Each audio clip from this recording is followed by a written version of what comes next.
That doesn't show your head though. No, I don't, not a problem. Okay. If I move back here, it'll still show this, the upper block? No, because that's above your head. It doesn't show your head. How about now? Yes. Cool, for the upper block, I'll just move back. All right, so, excuse me. You step, and then you turn and block. When you step back, you bring your arm up and ready. And now notice that I'm turning on the ball of each foot. I'm not turning on the heel. Don't let the student do this. All right. I plant with the ball on my foot. I got my block ready right here.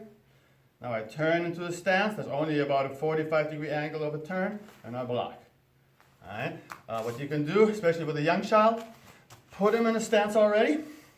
Have them turn the upper body or the shoulders back a little bit, and then turn and block like this, so that they can feel how their shoulders, their body, their arm work together.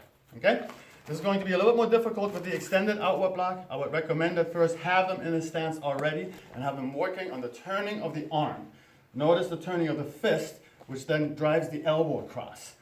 Okay? If your child has a hard time doing that,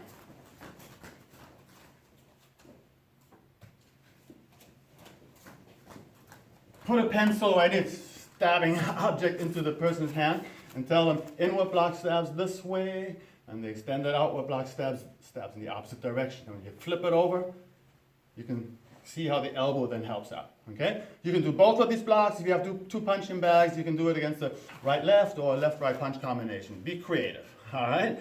And then we have the upward block. It's more difficult to see now, but there's really nothing different here at all. Timed exactly the same way. My first step. I then turn and block.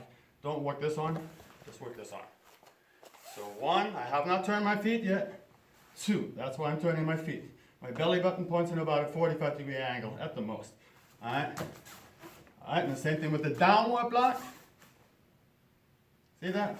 Nothing to it, right? Come across, step back just the same way, turn and block. So that's a really good thing to practice with your child, or with any student. Adults, practice the same thing, please.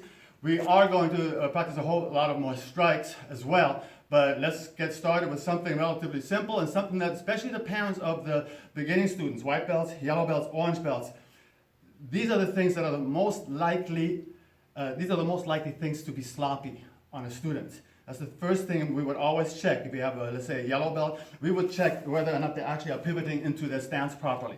Often they are not, and that's a very important step at the beginning, so this is where we want you to be very picky. All right? Okay, signing off for now. Be safe.